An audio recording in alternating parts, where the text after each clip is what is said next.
Welcome back to Write, Writer, Write. I'm your host, Deborah Froese. Today we're diving into the second part of our series on writing nonfiction. In part one, we focused on figuring out what you really want to say and who you want to say it to. If you haven't nailed that down yet, please go back to Writing Nonfiction Part 1, because what you discover there is going to create the foundation for everything moving forward. Many writers get excited about their ideas and leap straight into drafting. That enthusiasm is terrific, but without a plan, it's easy to lose focus, feel overwhelmed, and eventually stall. Plus, you risk creating a jumbled mess of ideas to untangle later. A little upfront planning can save you oodles of time. Think of it like building a house. Before you start hammering boards together, you want a blueprint. That's what we're going to talk about today, your blueprint. The first step is fine-tuning the kind of nonfiction book you want to write. Let's do that by taking a look at common nonfiction structures. Nonfiction comes in all shapes and sizes, and the structure you choose should match both your purpose and your reader's needs. Here are a few of the most common models of nonfiction writing. Problem solution. This is the bread and butter of business and self-help books. You name the problem and walk your readers through the fix. James Clear does this brilliantly in Atomic Habits. He shows tiny changes that can create big results. Brené Brown's Daring Greatly does the same with vulnerability, showing how the very thing we try to avoid can actually make us stronger. Step-by-step guides. Think of these as manuals for your subject matter. Each chapter moves readers forward one step at a time. Marie Kondo's book, The Life-Changing Magic of Tidying Up, is a classic. She doesn't just tell you to declutter, she gives you a simple, almost ritualistic way for doing it. And there's Stephen R. Covey's The 7 Habits of Highly Effective People. It breaks success down into clear, actionable habits readers can practice. Cookbooks, fitness books, do-it-yourself handbooks, these all follow this kind of structure. And you remember The Artist's Way? It follows the same format. Thematic essays form a kind of patchwork quilt. Individual pieces that stitch together form a whole. Anne Lamott's Bird by Bird is a good example of this, with essays that reflect on writing and life. Together, they offer a heartfelt perspective on creativity. Robin Wall Kimmerer's Braiding Sweetgrass does this beautifully too.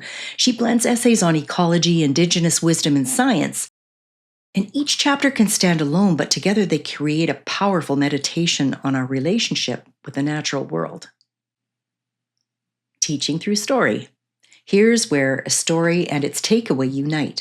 You share something from your own life or someone else's, pull meaning from it, and then hand that lesson to your readers. Cheryl Strayed's Tiny Beautiful Things works like that. She shares deeply personal stories, pairs them with advice that hits home in the best gut-punchy kind of way. And don't forget Viktor Frankl's classic, Man's Search for Meaning. This is a powerful read. It combines Frankl's harrowing experiences in concentration camps with lessons on finding purpose. And then there's memoir, which really deserves its own spotlight.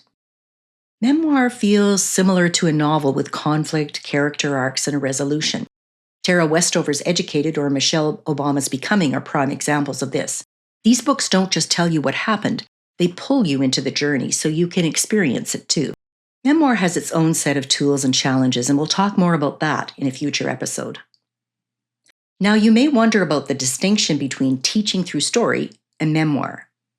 Teaching through story is designed to share insights or tools readers can apply in their own lives, while memoir is more about the story itself. Any lessons are subtly woven in through the main character's experience, leaving readers to arrive at their own conclusions. From these descriptions, do you sense where your intentions fall? If you aren't sure yet, review your developmental story matrix from Part 1. Do some free writing to explore your ideas and make sure you can answer the 4 key questions posed in that episode. What is your book's purpose? What is your heart message? What problem are you solving? And who is your ideal reader? Once you know the kind of book you're writing, it's time to outline. Don't panic. This doesn't mean backing yourself into a rigid framework. It's just a map to help you stay on track, but you can always adjust your journey along the way. Start with the big picture. Sketch out the major sections of your book. Break them into chapters, each with a particular theme. Within each chapter, jot down the subpoints you want to include. If you're writing to help readers solve problems or provide them with a how-to guide, consider the key takeaways you might list at the end of each chapter or the questions you could ask to help them shape their way forward. Creating an outline could invite more free writing to fine-tune your ideas. It might take you an afternoon. It might take you a couple of days or more. But the time you spend now will save you time later because you'll be focused. Once you're reasonably happy with your outline, assess your content to ensure it's organized logically. Ask yourself, does the order make sense? If a reader starts at chapter 1 and works their way through, will they see ideas naturally build, or will they get lost in side streets and detours? Is there flow between chapters? Can you clearly see how the conclusion of one chapter leads into the beginning of the next? Does every chapter serve the heart message or theme? Or do some sections drift into interesting but not essential territory? Could a reader skim the outline alone and still get what the book is about? If so, you're on the right track. Did you know that after the front and back cover, the table of contents is where nonfiction readers typically go to decide whether they want to buy your book? Your outline forms your table of contents. Once your outline is on track, you've got a framework that will carry you forward and satisfy readers. With an outline in place, it's time to consider the content that will bring your book to life. Structure alone won't carry a reader.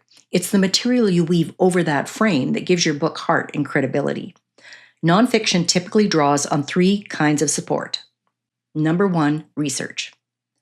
Facts, credible sources, statistics, and quotes from experts. These anchor your ideas in reality. Reliable data builds trust. Without it, even the most passionate argument can feel flimsy or feel opinion-based. With it, your book becomes a resource readers can rely on and recommend. Number 2, examples and case studies. Concepts can feel abstract until readers see how they play out in the real world. Case studies and concrete examples move ideas from theoretical to practical. They show your readers how your message applies. This is where persuasion often solidifies. Number 3, anecdotes and stories. Although there may be some overlap with examples and case studies, these are more personal. Whether they're drawn from your life or someone else's, preferably with permission or a pseudonym, stories breathe humanity into your message and help it land at heart level. The strongest nonfiction balances these elements. Lean too heavily on research, and the book risks reading like a textbook. Lean only on story, and it can feel inspiring but a little thin. Of course, the right balance depends on your subject matter. Get the mix right for your book, and both head and heart work together. Think of it this way. Data informs, story connects, and together they create impact. One of the biggest pitfalls in nonfiction writing is overload. Too many details, too many stories, too much to process. You will have a wealth of insight about your subject matter, and it will seem simple to you, but it won't be simple for your readers. Distinguish between need to know and nice to know. Ask yourself, what does my reader absolutely need to understand to move forward or benefit from my book? Anything beyond that should be trimmed or moved aside. Remember, readers can't process everything you know. They want what will help them most. A little planning up front makes everything easier.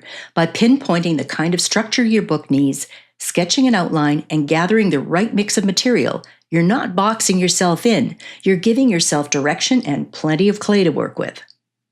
So here's your assignment for the week. Create a 1-page working outline of your book. List your major sections, the chapters within them, and the key points you want to make in each. Then, just briefly, make notes about the stories, research, or data you need to gather to support it. Don't worry about perfection. There is no such thing. Writing is an evolving process, so you'll need to make revisions after your first draft is complete anyway. The goal right now is to give yourself a map so you don't get lost in the words while you're drafting. Next time, in Writing Nonfiction Part 3, we'll look at a path to creating a strong introduction for your book. Until then, trust your voice, and as always, write, writer, write.